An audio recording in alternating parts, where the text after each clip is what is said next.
the gentle rivers of the South, where water meets town. Along the quieter stretches of America, not every river was vast and commanding like the Mississippi or the Colorado. Some were smaller, winding gently through meadows, marshes, and forests, carrying with them not the roar of a continent but the soft voice of a neighbor. These rivers, humble, steady, and calm, were no less important.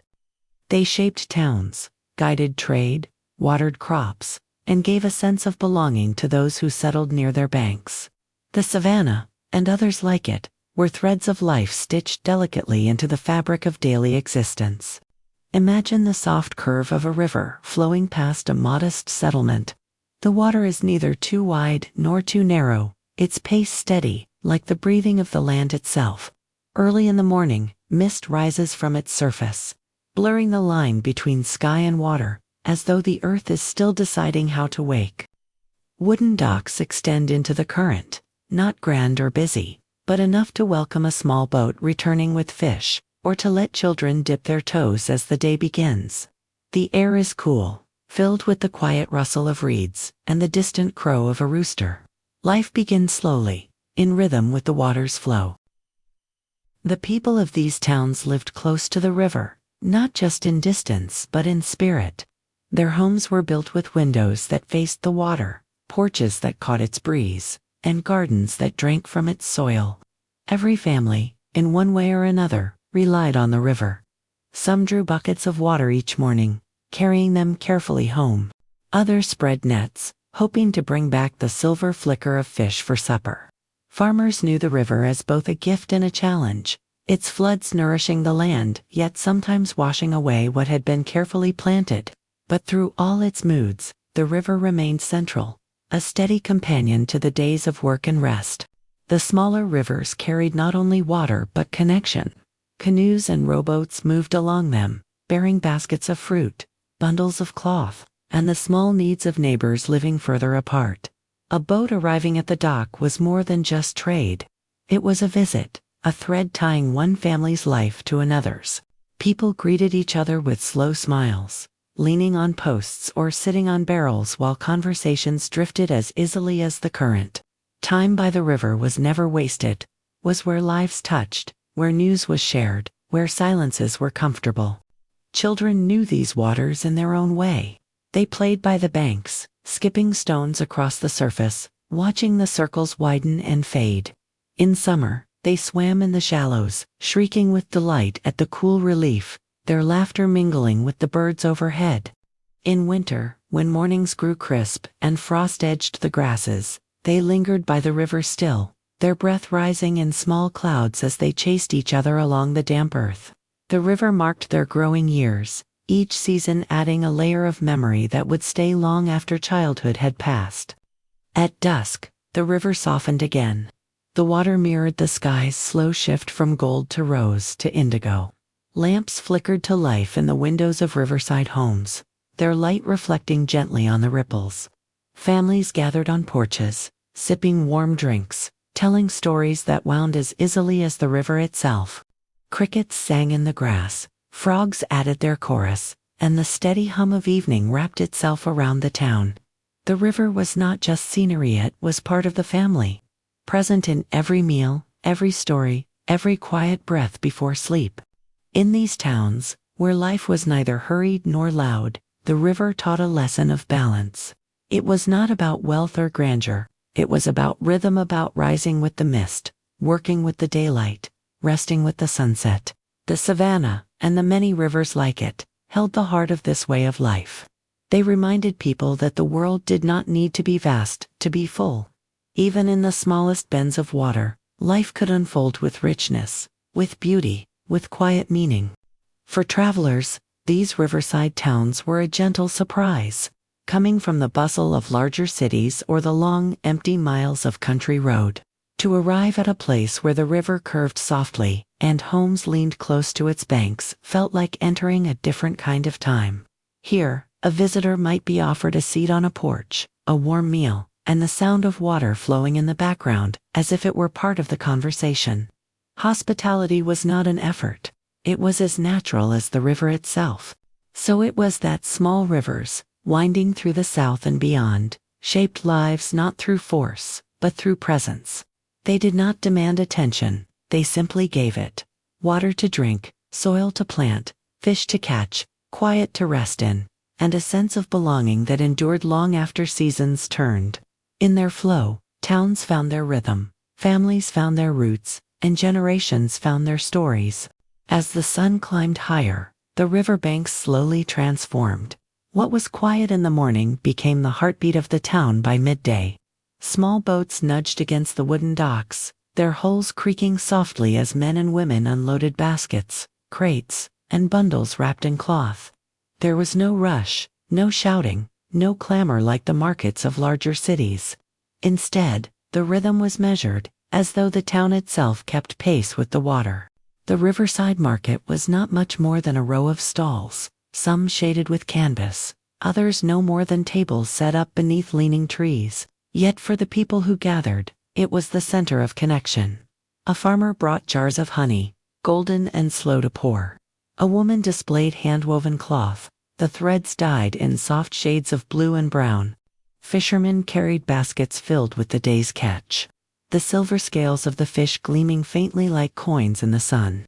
Children wove between the stalls, carrying small errands for their parents, sometimes pausing to taste a sweet or to linger by the water's edge. The river was never far from any of it. Its breeze carried the mingled scents of fish, bread, herbs, and earth. Its surface mirrored the colorful scatter of goods and garments. Boats waiting to be loaded swayed gently, the oars resting in readiness, the ropes tied loosely as if they, too, were part of the conversation. For many, the market was not just about trade but about seeing familiar faces, hearing familiar voices, and feeling the quiet reassurance that community gave. Neighbors greeted one another with nods, sometimes with long handshakes, sometimes with nothing more than a shared smile. They asked about harvests, about families, about the weather's favor or stubbornness. These were not hurried exchanges.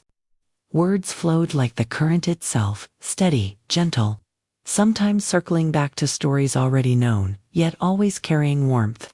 Even the silences between sentences felt full, filled by the soft movement of water and the creak of boats against the dock. Travelers sometimes arrived at these markets, stepping off small riverboats with cautious eyes and careful steps. They were easy to recognize not because they looked so different, but because they carried that quiet curiosity of someone listening closely to the pace of a place they did not yet know. Locals welcomed them without fuss. A loaf of bread might be pressed into their hands, or a seat offered by the stall of a kind merchant. They were invited to share the rhythm, if only for a day, of this riverside life.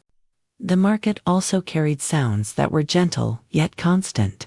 The low murmur of voices, the hollow thud of a crate being set down, the splash of a fish slipping from a basket into a barrel of water. Somewhere, a fiddle might begin to play note for performance, but simply because someone's fingers itched for music. The notes drifted on the air, mingling with the hum of bees and the quiet laughter of children, adding a softness to the trade of the day. By afternoon, shadows lengthened, and the market began to thin. Goods were packed away, stalls folded down, boats loaded with what remained, yet no one left in haste. There was always a moment for another word, another glance at the river, another shared thought about the weather tomorrow or the work waiting at home. The river did not measure time in minutes but in moods, and the market followed suit. For families, these days by the water became part of memory. A child might recall tugging at a parent's sleeve to buy a ribbon, or sitting on a dock eating a piece of bread while watching the boats drift past. An elder might recall how they once stood at the same stall, decades earlier, when their own parents had traded jars of pickled vegetables or bundles of firewood. In such ways, the market was not only a place of exchange but a place where time itself felt stitched together, each generation layering its own quiet story upon the last. When the last baskets were lifted, when the boats finally pushed off, when the voices faded into the soft rush of the river again, the market returned to stillness. The water flowed on, unconcerned, carrying with it traces of the day, the echoes of voices, the faint scent of bread, the memory of hands exchanging goods. Tomorrow, or the next day, it would all return again. Not in fanfare, but in the steady way of life by the river, where people and water moved together in a rhythm that was neither hurried nor slow, but simply right. As the day turned toward evening, the lights softened along the banks of the smaller rivers. The sun, no longer fierce, slipped into a gentler glow, casting long reflections across the water's surface. The river moved slowly, its ripples carrying gold and amber hues, as though it were keeping a secret conversation with the sky. The bustle of the day had waned, and now a quieter rhythm emerged, one that belonged not to trade or work but to rest and reflection. Along the docks, boats that had once been heavy with goods now floated lightly, their hulls nearly empty, their oars resting like tired arms. Some fishermen sat with their backs against the wood, letting their lines dangle without much thought of catching anything. They were not fishing to fill baskets now. They were fishing to pass the hour, to feel the gentle tug of the river as the sky dimmed. Children, barefoot and unhurried, skipped stones across the water, their laughter ringing briefly before melting into the stillness. The air itself seemed slower. Smoke from cooking fires drifted lazily upward, carrying the scents of bread baking, stews simmering, and herbs releasing their warmth. Families gathered near their homes, often close to the river's edge, for the water offered both breeze and comfort. Conversations floated in the air like soft music. They were not about business, nor about trade, but about small things. A good harvest, a kind gesture, a memory from long ago. The river, steady and listening, carried those voices gently downstream. On the far side of the water, the fields began to darken into shadow, yet the sky above them was still painted with streaks of rose and violet. The colors touched the river's surface like brushstrokes, turning it into a shifting canvas of evening. People paused simply to look at it. There was no hurry to move indoors, no urgency to end the day.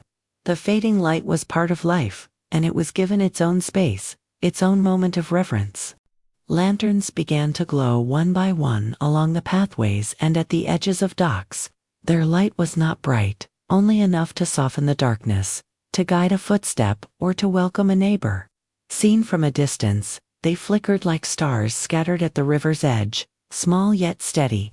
The water caught their reflections, carrying twin lights that drifted with the current, making the night feel both alive and calm. Sometimes a boat would still move along the river at this hour, pushed gently by oars or carried by the current itself. Its passage was quiet, the sound of water against its side softer than a whisper. A lantern hung at its bow, swaying with each ripple, as if marking the boat's presence to the river as much as to the people on shore. From the bank, watchers might lift a hand in greeting, and though words were not exchanged, the gesture carried across the water like a thread of kinship. Even the animals seemed to join the stillness. Cows grazing by the water lowered their heads more slowly. Birds found their resting places in the branches, and dogs curled beside doorways, their ears flicking at distant sounds, but their bodies unwilling to stir. It was as though the entire world leaned into the river's calm, breathing with it, waiting with it for night to come fully. For the townsfolk, these evenings became cherished not for what they offered in activity, but for what they offered in pause. Life by the river was never hurried, but evening slowed it further, smoothing out the last ripples of the day. The sound of the current became like a lullaby, steady and low, guiding the town into rest. As the last colors drained from the sky, leaving only the deepening blue of night, people lingered a little longer by the water. Some couples walked the banks hand in hand, their shadows stretched long in the moonlight. Others sat on stoops, speaking softly, or simply watching the stars appear one by one, their reflections doubling upon the surface of the river. And when finally the doors closed, when windows glowed faintly with the last of the lanterns, the river kept its watch. It carried with it not only the reflections of the moon and the lamps, but also the unspoken stories of the death and laughter, the trades, the songs, the shared silences. The river remembered them all, tucking them into its current, carrying them forward into tomorrow. Night settled fully along the smaller rivers, and with it came a deeper quiet, one that felt less like absence and more like presence. The water no longer reflected the bright colors of evening. Instead, it held the soft silver of the moon, broken only by ripples where fish moved unseen or where a branch dipped into the current. The sound of the river in the dark was steady, hushed, as if it were speaking in a voice too gentle for the rush of the day. It was a lullaby for the land, carrying those who lived beside it into rest. The towns near these rivers seemed smaller at night, their outlines softened by shadow. Yet in that smallness there was comfort. A single lantern burning in a window, a single boat tied quietly to a dock, a single family gathered around their table, it was enough. Life did not feel diminished here. It felt distilled, brought down to its truest shapes. A river did not need grandeur to matter. Its strength was not in width or fame, but in constancy. People often said little about the rivers, even though they lived by them all their lives. They fetched water without ceremony, washed clothes without thought, crossed bridges without pause. But in the quiet hours, when voices fell away and the river moved on with its unbroken patience, there was a recognition, unspoken yet felt, that the river was not merely a backdrop. It was a companion, always near, always listening, always carrying the days forward. Children who had played by the banks in sunlight now dreamed to the murmur of the current. Elders who had worked beside the water for decades rested with its rhythm in their ears. Even strangers passing through felt its influence. A night beside a small river left a mark, subtle but lasting, like the memory of a kind word or a familiar scent. These rivers were not known for great battles or sweeping voyages. They were known for their nearness, for the quiet thread they wove through ordinary days. There was a kind of wisdom in their persistence. Through seasons of flood and drought, through winters that froze their edges and summers that left them low, they endured. Towns rose and fell in size, trades shifted, generations came and went, but the rivers kept to their path, unchanged, yet always changing. People could count on their sound in the night, their shimmer in the morning, their coolness in summer, their fog in autumn. The rivers did not demand notice, but they gave endlessly. On some nights, when the moon was bright and the stars crowded close, a person might walk alone by the bank and feel the presence of time itself. The river seemed to gather not only the hours of that day, but the centuries behind it. It had carried canoes and rafts, ferries and skiffs, voices long gone and voices still to come. To stand beside it was to stand in the company of memory, stretched so far that one's own life felt both small and deeply connected. And yet, for all that depth, the river's gift was simple. It gave water to drink, a place to rest the eye, a sound to soothe the mind. Its simplicity was its grace. The small rivers did not need to impress. They needed only to flow, to remain, to be part of the daily fabric that held a community together. As the night deepened, and most windows went dark, the rivers remained awake.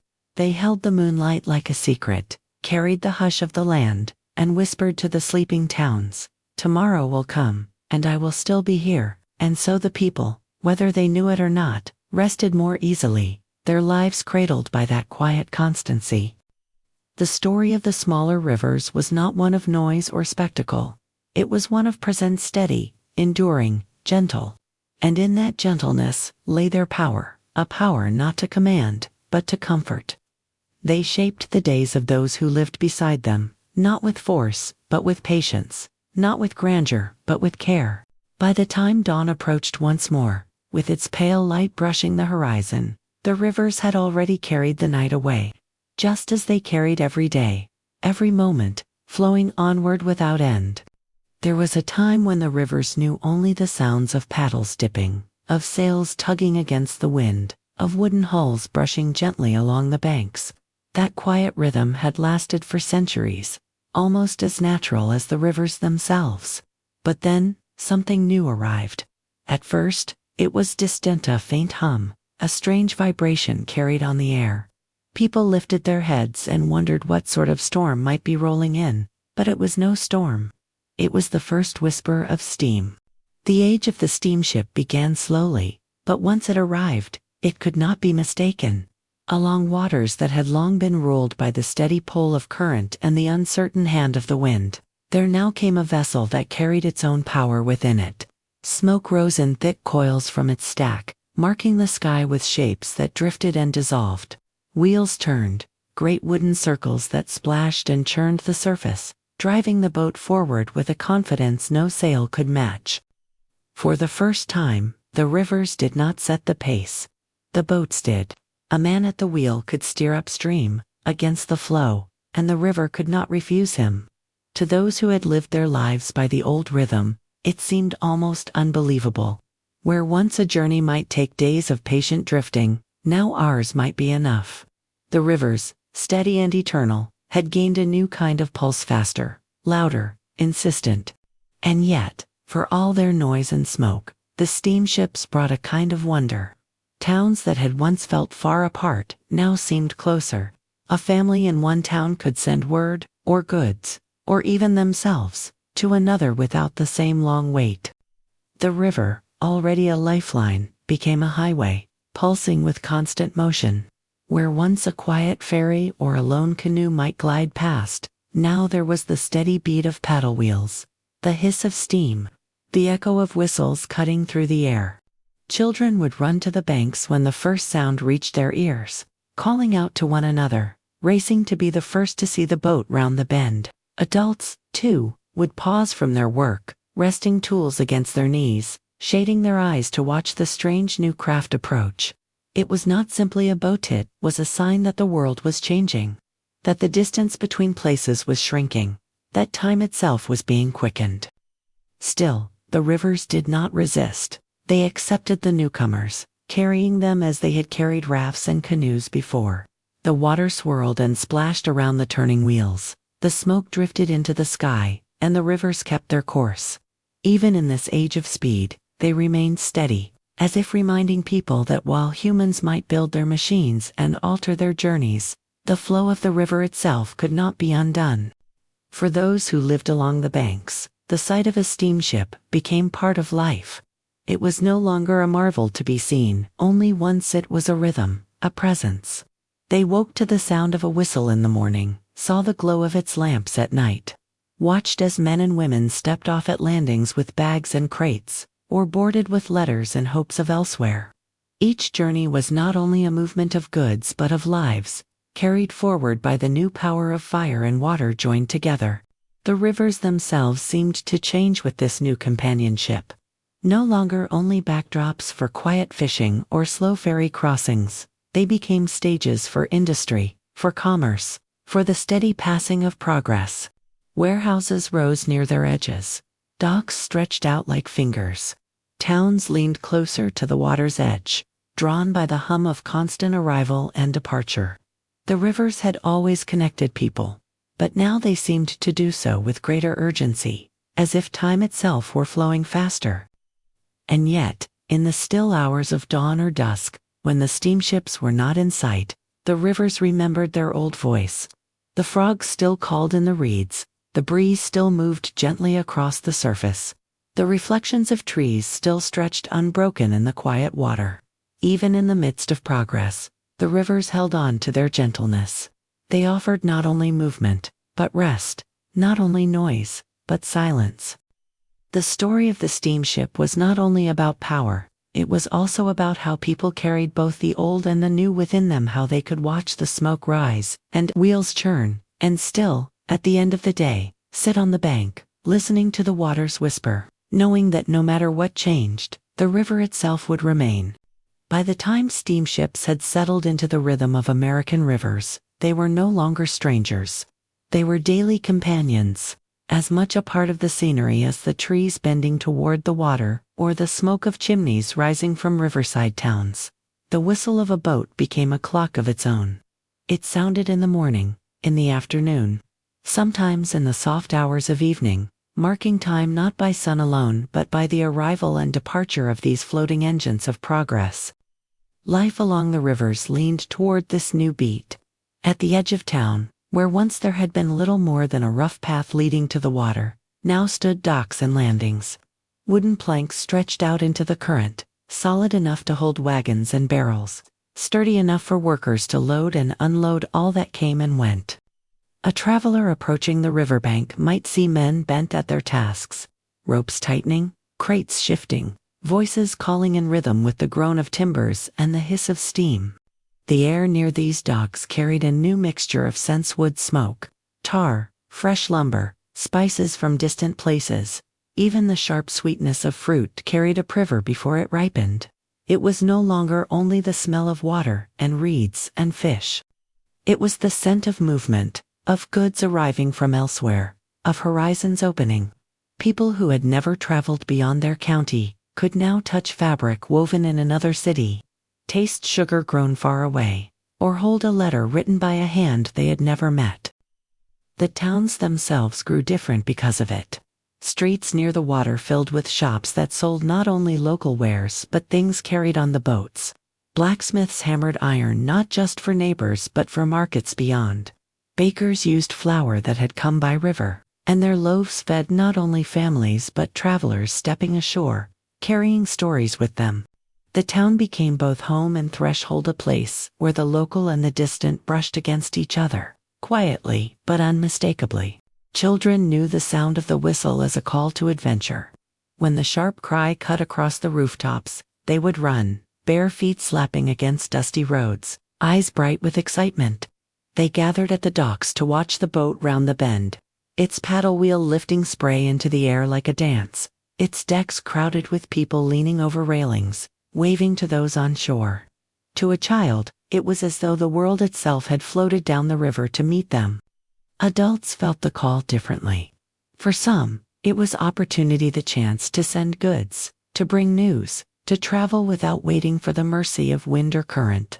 For others, it was change, unsettling and quick, a reminder that the old, slow ways were being replaced by something louder, faster, less forgiving. Yet even those who longed for quieter days could not help but pause when the whistle sounded, could not help but watch the smoke trailing across the sky. At night, the steamships did not vanish. Lamps glowed along their decks, reflected in the dark water, like stars scattered across the river's surface. The low thrum of engines carried through the stillness, a steady heartbeat that could be heard even in distant farmhouses. Families lying in bed might listen to it, knowing that while they rested, the river was alive, bearing people and goods toward another place. The world moved while they dreamed. But alongside all the noise and motion, the rivers kept their softer side. Not every bend had a dock. Not every bank had a town. Between the busy landings were long stretches of quiet water where reeds still bent in the wind and herons still stood motionless, watching. The boats passed, but the stillness returned, as though the river itself knew how to balance the old with the new. For many, this balance was a comfort. They could work in the growing bustle of a riverside landing, voices raised over the hiss of steam, then walk only a short way and find silence again. The hush of water, the soft hum of insects, the endless patient rhythm of the natural world. The river, even in its new age, was wide enough to hold both noise and peace. Sometimes, in the evenings, families would gather near the water not to work, but simply to watch. They saw the boats pass, their lamps glowing, their whistles echoing, their wheels churning, and when the boat was gone, they stayed a little longer, listening to the quiet return, watching the stars step out one by one above the dark surface. In that space between motion and stillness, between progress and memory, they felt something lasting, something that reminded them that though the world was changing, the river would always carry both the new and the old, side by side. The steamship's whistle was more than a sound. It was a signal of life unfolding, of time moving forward, of connection carried across miles of water. It was a voice added to the chorus of the river, one that spoke of industry and change, but also, somehow, of belonging. For every whistle was answered not only by the echoes bouncing off the hills, but by the hearts of those who lived along the river's edge, who heard in it the story of their own lives, carried forward with the current. When steamships grew common on the great rivers, they were no longer only tools of trade. They became part of the fabric of daily life, weaving journeys into the patterns of towns and families. A boat leaving the dock was not just a vessel moving downstream. It was the carrying away of hopes, letters, faces, and voices. And a boat arriving was not just a machine against the water. It was the return of connection, the arrival of something long expected, the promise of change. Travelers learned to measure time differently. Before, a journey that might have taken weeks by flatboat or by horse now took days, sometimes only hours. A mother seeing her son board a steamship could imagine his return within the same season. A farmer sending grain downriver could hope for its sale before the harvest had entirely passed. The river, once a barrier, now seemed more like a ribbon tying distant lives together. At the landings, scenes unfolded slowly, but with steady rhythm. Families gathered, some to say goodbye, others to welcome. A departing traveler might lean over the rail of the boat, waving until faces on the dock grew small, until voices turned to echoes. Children often cried, not always from sadness but from the strangeness of watching a loved one vanish into the moving current, carried by something so much larger than themselves. Yet there was joy, too, when the whistle blew again and a figure stepped down the gangplank, arms open, returning after weeks or months away. Merchants found new opportunities in every arrival. They unpacked goods with practiced hands, arranging them in shops so that townsfolk might feel the world's wideness without leaving home. A spool of bright thread, a tin of tea, a folded newspaper carrying stories from distant cities, all these spoke of a world that was no longer far, but close enough to hold. Customers lingered not only for the objects, but for the sense of wonder they carried, as though each item had absorbed a little of the journey itself. On board, life had its own rhythm. The decks creaked underfoot, and the wheel beat a steady cadence against the water. Passengers leaned on railings, their hair stirred by the wind, watching the landscape slide by in long, unbroken lines. Fields, forests, cliffs, and quiet villages passed in silence, each one mirrored in the rippling surface below. The river gave them both movement and stillness, movement in the miles gained, stillness in the hours of watching, listening, reflecting. Inside, the cabins were places of conversation and rest. Strangers sat side by side, drawn into gentle talk by the shared pace of the voyage. Stories traveled as easily as goods. A farmer might tell of his harvest. A teacher might share a book. A child might recite something learned by heart, bringing smiles to tired faces. The boat was not only a carrier of people, but of voices, of human presence stretched across time and water. For some, the river journey was their first taste of travel beyond familiar paths. They looked out at bends and banks they had never seen, feeling both small and large at once, small in the face of the river's breadth, large in the realization that the world extended far beyond their doorstep. Journeys awakened something in them, a quiet curiosity, a desire to see, to know, to feel more of what lay just beyond the horizon. At night, the atmosphere changed. The hum of engines grew softer against the vast stillness of dark water. Lamps flickered along the decks, throwing golden shapes onto faces, railings, and the quiet current. Passengers leaned back in their chairs, letting conversation taper into silence. Some dozed, heads resting against arms, while others stood alone at the railing, gazing at the silver thread of moonlight stretched across the surface. In those hours, the boat seemed less a machine and more a drifting island of warmth, carrying human lives gently through the quiet arms of the river. For those on shore, too, the nights held their own beauty. A farmer might pause from evening chores to watch the glow of a steamship pass, its lights moving like slow stars along the horizon. Families gathered by windows when they heard the whistle in the dark, wondering who might be aboard, what news might be carried, or simply feeling the comfort of knowing they were not alone in the night. Children remembered such moments for years. The first time they stood on a dock at dusk, watching the boat's lamps shimmer across the water. It planted something in their memory that no later busyness could erase. The smell of steam and wood, the calls of crewmen, the hiss of water against the wheel, these became part of their private history, recalled even when they were old, even when rivers themselves seemed to change. The river gave them more than transport. It gave them stories, moments of connection, patterns of waiting and returning, of leaving and welcoming. It stitched together the quiet threads of everyday life, turning them into something larger, something that reached across miles and years. And though the boats were powered by engines, their true fuel was the human longing for closeness, for being carried safely toward another place where someone waited, where someone cared. As years passed, the sight of steamships on the rivers became more than a novelty. They became a measure of time itself, a familiar rhythm within lives that often changed slowly. Just as the seasons were marked by planting and harvest, so too were weeks and months marked by the approach and departure of the boats. Children learned to listen for the distant whistle as surely as they learned to hear the toll of the town bell. The boat was not only a vessel upon water, but also a clock upon the horizon. Older generations, who remembered the slower drift of flatboats and canoes, often stood silently by the shore.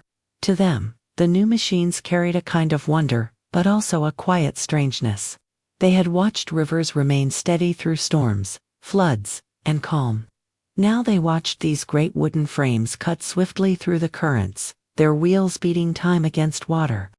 Some marveled, others mourned, yet all could feel that the world was turning, not only in fields and towns but in the very flow of the river itself. In towns, steamships reshaped the patterns of community life. Markets adjusted their pace to arrivals, knowing that new goods and travelers might change the flow of a single day. Innkeepers readied beds for guests who stepped off the decks, weary from travel. Blacksmiths and carpenters found new work, repairing parts or shaping fittings. Bakers rose early, expecting that fresh bread might be wanted on a morning when passengers came ashore. The economy of small places began to hum in step with the beat of paddles and the call of whistles. Beyond commerce, there was symbolism. The boat was progress, visible, audible, tangible. Even those who never stepped on deck could feel its presence. Its smoke trailed across skies, leaving marks of change as real as plowed furrows in a field.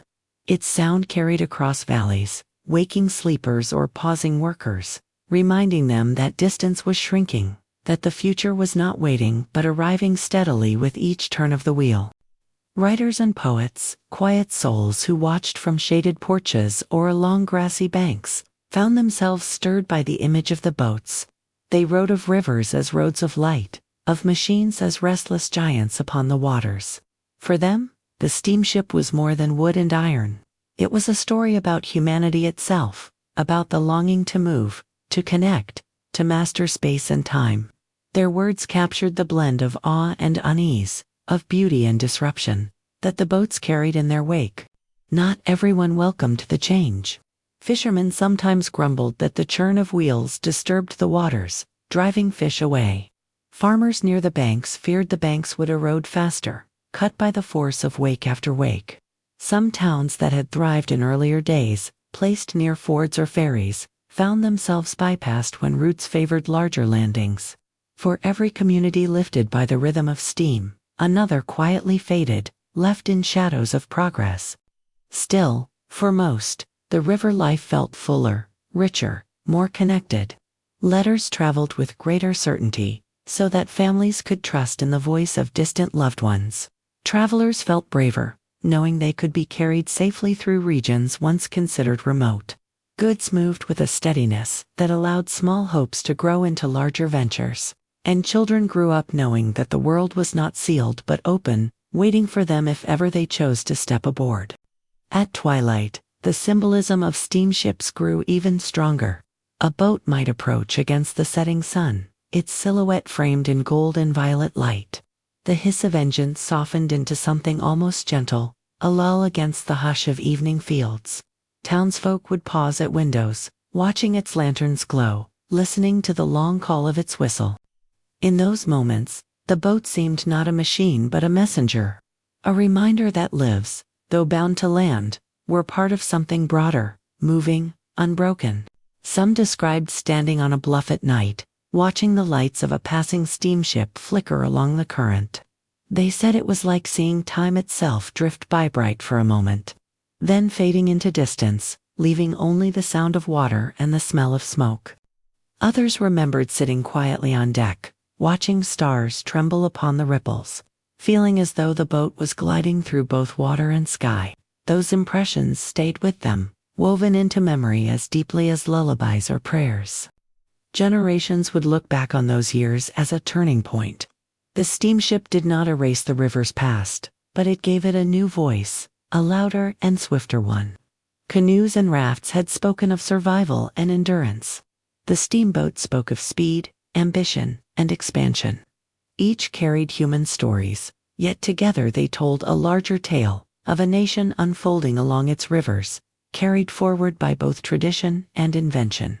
In the end, what steamships gave was not only movement but perspective. They allowed people to see their rivers differently, not as barriers but as bridges, not as boundaries but as pathways. The rivers had always flowed. Now they carried something more.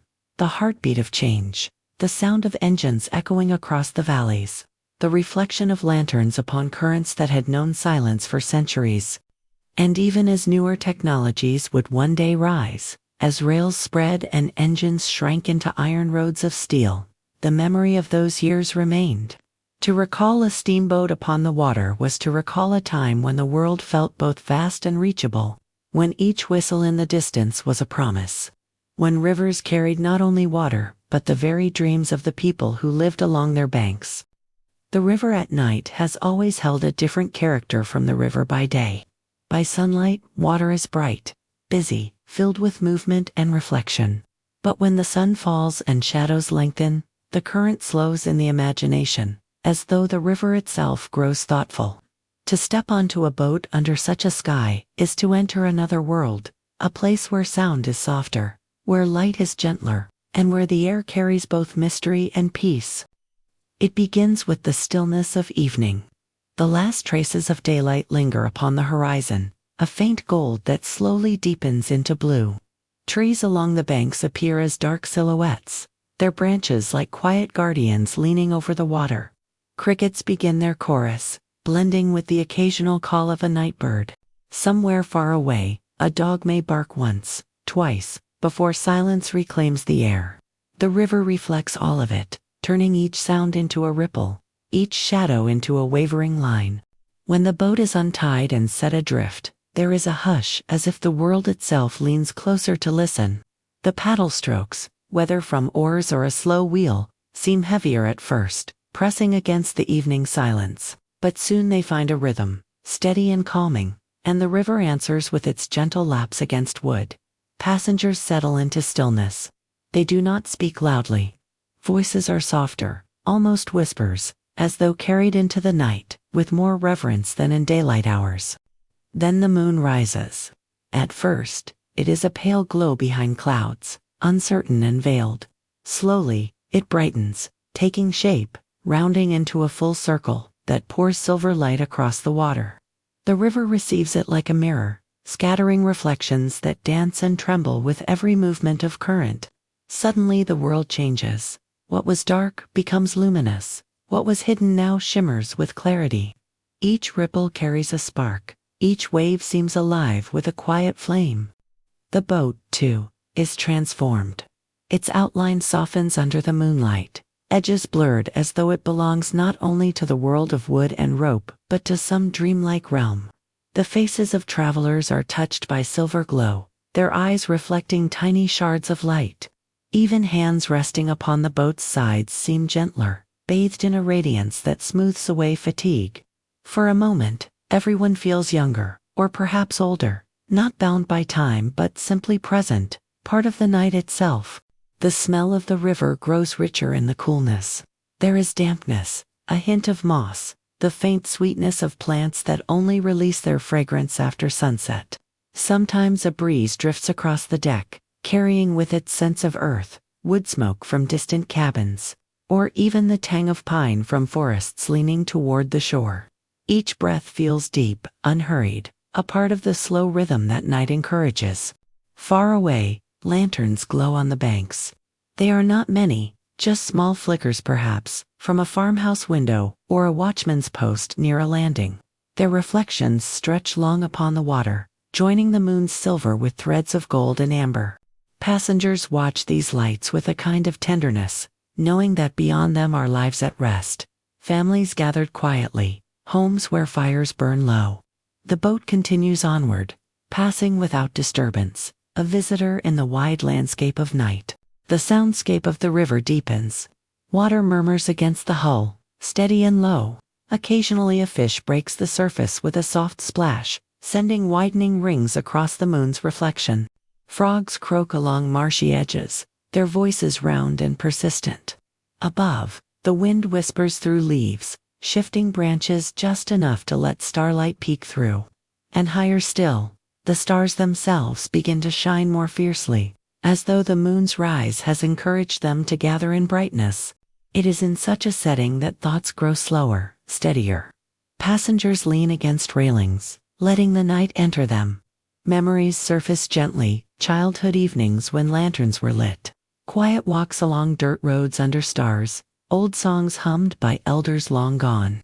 The river seems to gather those memories, to cradle them in its endless flow, carrying them alongside the boat as softly as it carries water itself. The moonlight is enough, the water is enough, the night itself is enough. To begin such a journey is to step gently into a kind of timelessness, where human life and the ancient river flow together in shared silence, in shared peace. In the first stretch of a moonlit journey, there is no hurry. Time loosens its grip. Hours feel wide. Moments stretch without breaking. The boat glides forward, but it might as well be standing still. For the beauty lies not in reaching a destination but in drifting, in being present. The moonlight is enough, the water is enough, the night itself is enough. To begin such a journey is to step gently into a kind of timelessness, where human life and the ancient river flow together in shared silence, in shared peace. As the boat moves further along, the world of the shore begins to fade. Fields and cabins, with their small lanterns and distant chimneys, grow smaller until they are little more than shadows behind. What remains is the river itself, wide and unbroken, carrying boat and travelers into its secret heart. Out here, the night is larger, fuller, like a vast dark quilt stretched across the world, stitched with silver threads of moonlight. The current is steady but unhurried, and the boat surrenders to it with ease. There is less need for oars now. The paddles dip slowly, more to keep balance than to drive forward. Each stroke seems measured, like a heartbeat, and between strokes the boat glides almost noiselessly. Water parts and closes again without fuss, leaving only the faintest trail that soon dissolves back into the wide shimmer of the surface. Passengers feel themselves slowing inside, their own breath taking on the same rhythm as the drifting boat. The moon has climbed higher, clearing the last of the low clouds. Its light is stronger now, though never harsh. It is a soft brightness, one that does not demand attention but offers it freely to everything around. The river is a sheet of living silver, rippling like fabric being gently shaken. Banks on either side glow faintly, their outlines clear but softened, as if drawn with charcoal on pale paper. Trees wear halos of light around their crowns, each leaf trembling with reflections. Above, the sky deepens into velvet darkness. Stars scatter in endless numbers, not in sharp constellations alone but in faint, hazy rivers of light, as though the heavens mirror the water below. Sometimes, when the breeze stirs, the river itself reflects those stars with surprising clarity, making it seem that the boat drifts not on water but between two skies, one above, one beneath. Passengers glance over the sides and see themselves floating through infinity, surrounded by twin oceans of starlight. Sounds grow quieter still. Even the frogs seem to pause now and then, their voices fewer, their croaks slower, as if they too have been lulled by the night's calm. The distant call of an owl drifts across the water, echoing once, then vanishing. In its place comes the soft hum of insects, so small that the ear barely registers them. Yet together they weave a constant silken backdrop. Every sound is gentle, none demanding, each adding only to the sense that the world is resting. The boat's travelers rest as well. Some lean back against wooden benches, their heads tilted toward the open sky. Others clasp their hands around the boat's sides, trailing fingers in the cool water, feeling it slip like liquid silk through their grasp. A few wrap blankets around themselves, not against cold, for the air is mild, but simply for comfort, as though the weight of cloth anchors them more deeply into the moment. No one feels the urge to speak loudly. When words do come, they are soft, carried in murmurs that mix with the night air until they seem like part of the river's own voice. Occasionally, the boat drifts past a bend where the banks are higher, rising like low cliffs against the moonlight. Shadows pool at their base, deep and rich, while above, bushes and grasses shimmer in pale glow. The air grows cooler near these banks, carrying scents of damp stone and earth. Travelers breathe it in, feeling the freshness fill their lungs, sharper yet still calming, like the first taste of spring water after a long walk. Then the banks recede again, opening into wider stretches where the river seems boundless, the horizon melting into sky. Wildlife stirs in secret corners. A fish leaps, breaking the silver surface for a heartbeat before vanishing back below. Bats dart overhead, their wings flickering against the stars, tracing invisible paths as they hunt the unseen insects of night. A heron, tall and patient, stands near the water's edge, its pale form like a ghost among reeds. When startled, it lifts slowly, wings opening into great shadows, beating once, twice, before gliding across the moonlit river to settle somewhere beyond sight. Such moments bring no alarm. They are part of the night's rhythm, part of its living quiet. Inside the travelers, memories soften further. The journey becomes not only across the river, but inward, through gentle layers of thought and recollection. A mother recalls the lullabies once sung to her as a child, tunes that seemed to stretch like bridges between night and safety. An elder remembers walking home under moons like this one, when the world felt just as calm, though the years were many decades earlier.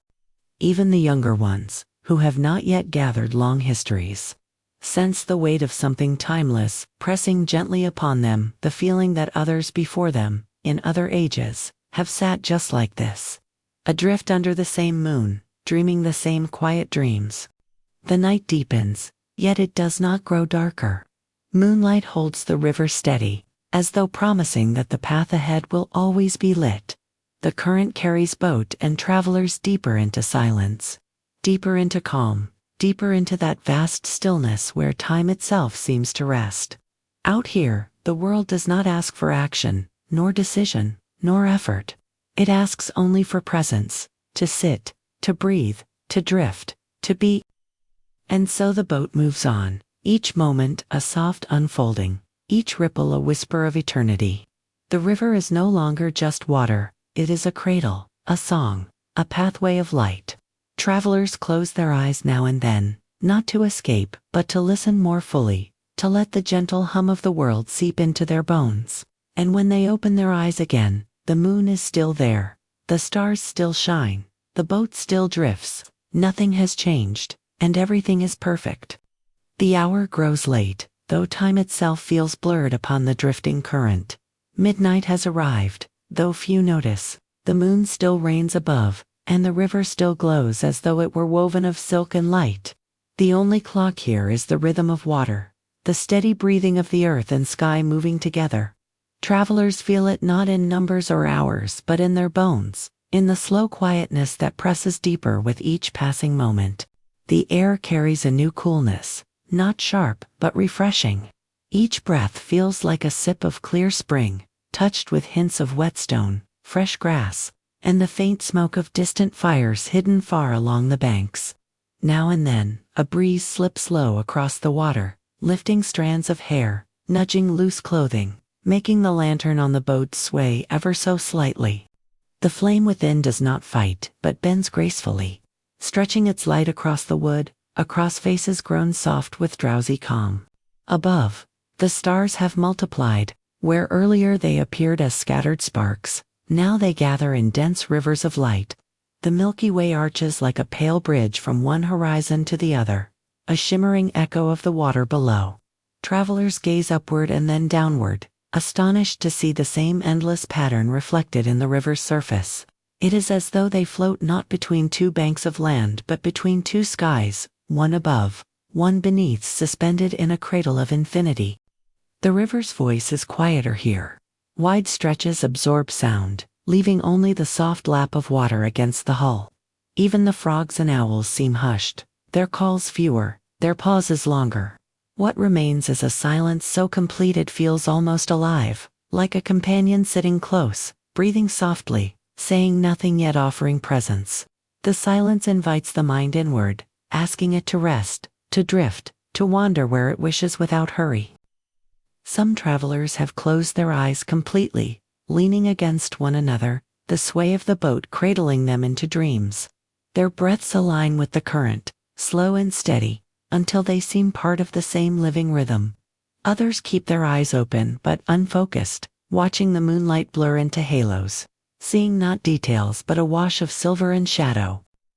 Thoughts come and go without weight, the memory of a childhood home, the sound of a familiar voice long gone, the simple image of a hand held once and held again now only in the heart.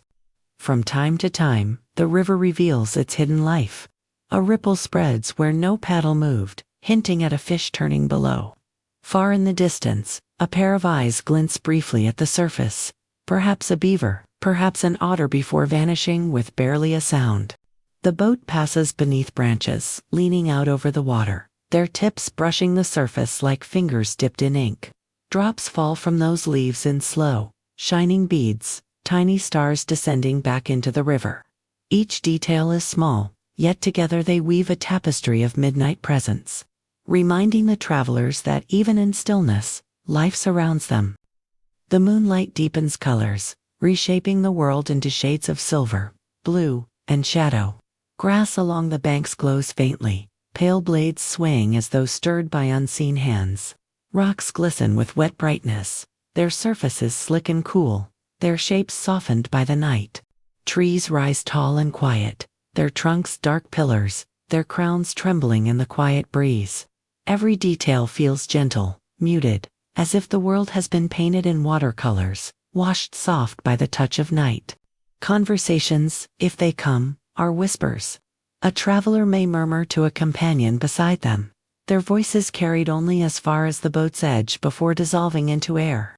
They do not speak of business, nor of tasks, nor of anything that demands weight. Instead, they speak of the moon's beauty, of the river's calm, of the way silence itself can feel like a gift. Some say nothing at all, but their silence is not empty. It is full, shared, like the warmth of sitting together before a fire without need for words.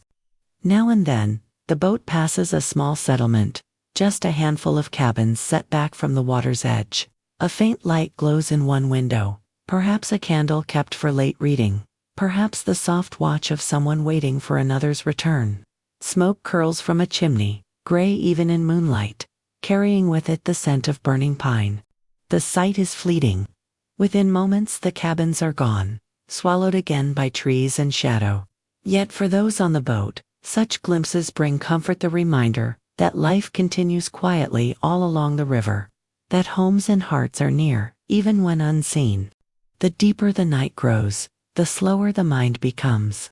Each thought stretches out like a ripple that widens, weakens, and finally disappears. The body too softens, shoulders drop, hands relax, eyes grow heavy. The boat itself seems to breathe, rocking gently, as though in sympathy with those it carries. Time no longer feels like a river of minutes, but like a single, endless moment of rest. Some travelers begin to dream even while half awake. They imagine the river stretching forever, carrying them not to a destination but into eternity. They see not only this night but all nights, not only this moon but every moon that has ever risen over water. They feel themselves part of something vast yet tender, part of a rhythm that has no beginning, no end, only a gentle unfolding. And through it all, the river remains faithful. It does not hurry them, does not challenge them, does not demand. It carries them as a cradle carries a child, steady and sure, its voice a lullaby, sung not with words but with endless patience. Midnight deepens, yet nothing is lost. Instead, everything becomes more whole, more quiet, more complete. The boat drifts on, and the night embraces it. Passengers close their eyes, or gaze at the stars, their hearts loosening, their spirits quieting. Whatever they carried with them, the burdens, the worries, the voices of the day has slipped away into the current. What remains is peace, simple and unbroken. And still, The moon watches, steady and serene, painting silver across the water. The night's whispers settle into every soul aboard. They are not alone, nor restless, nor weary. They are carried by the boat, by the river, by the silence of the world itself, into a calm that feels endless. The night stretches on, though its edges are beginning to soften. The river flows as it always has, yet now it carries with it a quiet sense of ending, as though it knows the journey is nearing its last stretch. The boat glides gently, barely stirring the water, leaving only faint ripples that widen and fade into the vast calm. Every sound is hushed, every motion slow, as if the world itself is whispering a final blessing before sleep takes hold completely. The moon, which had once stood high and bright, is now leaning lower toward the horizon. Its light has changed, no longer strong silver but pale, almost transparent, like lace unraveling. It touches the water with a softer hand, leaving behind shimmering paths that appear and vanish with each ripple. The stars, too, have shifted. Some are gone, swallowed by the horizon's faintest glow. Others burn faintly, fragile against the coming of day. The great arch of the Milky Way, which once seemed eternal, now thins like mist, fading little by little, reminding all who watch that nothing holds forever, not even the night. On the boat, the passengers have grown completely still. Some sleep deeply, their heads resting against the wooden sides, their hands loose in their laps. Their breathing is steady, carried along with the rhythm of the water. Others hover between wakefulness and dream, eyes half open, gazing at the horizon without truly seeing it. Their thoughts drift like the current, light unanchored, free of all weight. In this state, words are unnecessary. The silence between them is complete, yet warm, as though everyone shares the same quiet heartbeat. The river itself seems to hush further, as if lowering its voice out of respect for the sleepers it carries. The current slows, the surface smooths. Now and then, a small fish breaks through with the faintest ripple, or a bird stirs on the far bank with a soft wing beat. But even these sounds are fleeting, disappearing almost before they arrive, leaving the vast hush intact. It is a silence that does not feel empty but full, as though it cradles all the memories, all the stories, all the unseen lives that the river has touched. Shadows along the banks have grown longer, deeper, as if stretching to cover what remains of the night. Trees stand tall and dark, their branches motionless. The grass leans in one direction, bent by breezes that no longer stir. Cabins that once glowed faintly now rest in complete darkness, their windows shuttered, their fires banked low. Yet even without light, their presence is felt. Quiet homes, steady shelters, hearts at rest. They seem to join the river in its final song of the night, a song not of words but of deep stillness. A traveler stirs and opens their eyes. For a moment, they are unsure if they are awake or still dreaming, for the world feels unreal, softened by shadows, painted in shades of blue and silver. They draw a breath and listen not to voices, not to footsteps, but to the quiet hum of the earth itself. It is a sound without edges, without urgency, as if the night is saying, "Rest, stay, do not rush." Their eyes close again, and they sink back into stillness, carried once more into the rhythm of sleep. As the boat drifts forward, the horizon begins to glow ever so faintly. At first it is nothing more than the lightest hint of gray, so soft it could be mistaken for imagination. But slowly, steadily, the gray turns to pale blue, then to a fragile wash of rose and gold. The river receives this light with grace, shifting its silver face into one touched with dawn's warmth. The moon lingers, reluctant to leave, but the sky grows brighter behind it, and soon it will slip away, unseen, into the day's embrace. The passengers, still resting, are unaware of this change. For them, the night continues, long and unbroken. They remain in the care of the river, held by its patience, lulled by its unending song. Even as the first birds begin to stir, even as the air changes from cool night to the faint warmth of morning, the quiet spell holds. It is not a transition of noise but of softness, like a blanket being replaced by another, equally gentle, equally warm. In this final stretch, the river seems almost to pause, as though savoring its role. It has carried them through the deep silence of midnight, through the shimmering dance of moonlight, through the hush of stars reflected in its endless surface. Now it carries them into dawn, still cradled, still safe, still surrounded by peace. No voice announces this, no trumpet marks the change. It is the quietest of farewells, the most delicate of endings.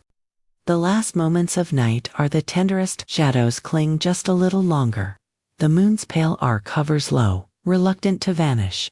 The stars dim but do not disappear at once. They fade gently, respectfully, giving way without haste.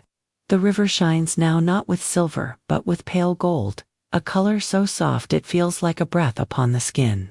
It is the light of beginnings, but also the light of endings, in between hour where nothing is lost, only transformed.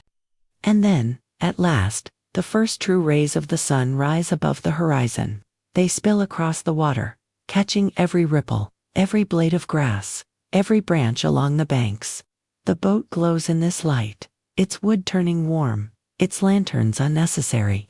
The passengers stir faintly, shifting in their rest, though many still remain in dreams. The river hums on, carrying them forward, its song unchanged yet newly bright. In this final vision, everything is calm. The boat continues, the river flows, the night gives way to day. Yet the peace does not end, it lingers, as though the river has placed something deep within the travelers, a memory of stillness, of moonlight, of silence so full it could carry the heart forever. Wherever they go after this, whatever days await, they will remember. They will know that there was once a night when the world held them in perfect quiet, when time itself paused, when the river sang them to sleep. And so the journey closes, not with fanfare, not with a sudden end, but with the gentlest of transitions. The night bows out, the day steps in, and the river flows on, as it always has, as it always will. It carries dreams, it carries silence, it carries life itself in endless rhythm. Its farewell is soft, its lullaby complete. The passengers remain at rest, eyes closed, hearts calmed, carried still by the river's eternal arms. The dawn rises, but they do not stir. They sleep, they dream, they breathe in time with the water. And somewhere within them, forever, the river's song continues.